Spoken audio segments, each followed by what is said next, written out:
2021 সালে বারেল্লা বুড়িচং উপজেলাধীন বারেল্লা কামিল মাদ্রাসার পাশে উম্মে হাবিবা নামে একজন শিশুকে ধর্ষণ করে ধর্ষণের পর তার লাশকে রশি দিয়ে পলিথিন পেঁচিয়ে বেঁধে মাদ্রাসার ট্যাঙ্কিতে ফেলে দিয়ে নির্মমভাবে হত্যা করে লাশ সেখানে গুম করা হয়। পরবর্তী সময়ে আজকে এই উম্মে হাবিবার মা ফারবিন আক্তার বাদী হয়ে বুড়িচং থানায় একটি মামলা দায়ের করেন।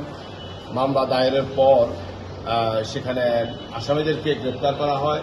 আসামিদের দেখানো মতে লাশ উদ্ধার করা হয় এবং যেই রশি এবং পলিথিন পেঁচিয়ে লাশ গুম করা হয়েছে বাথরুমের ট্যাঙ্কিতে, সেই রশি এবং লাশগুলোও সেখান থেকে উদ্ধার করা হয়।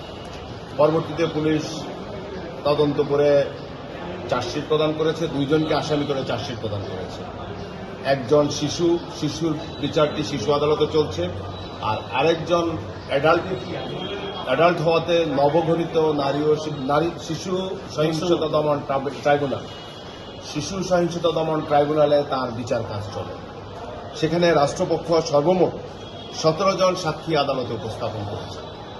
এই 17 জন সাক্ষী যে সাক্ষ্য প্রদান করেছে, সেই সাক্ষ্য প্রদানের ভিত্তিতে এবং আসামিপক্ষ আদালতে উপস্থিত থেকে সকল সাক্ষীকে জেরা করেছেন, আর্গুমেন্টে অংশগ্রহণ করেছেন এবং আজকে রায় বিজ্ঞ আদালত শিশু সহিংসতা দমন ট্রাইব্যুনালের মাননীয় জাজ বিচারক জনাব আব্দুল হান্নান আজকে এই যে 1 নম্বর আসামি ময়নান হোসেনের বিরুদ্ধে অভিযোগ সন্দেহভাবে প্রমাণিত হয়, 9-1 যে অভিযোগটা ছিল অর্থাৎ ধর্ষণের যে অভিযোগটা ছিল, সেই ধর্ষণের অভিযোগে যাবজ্জীবন কারাদণ্ড প্রদান করেন এবং যে হত্যা করা হয়েছে সেই হত্যার অভিযোগে তাকে মৃত্যুদণ্ড প্রদান করেন।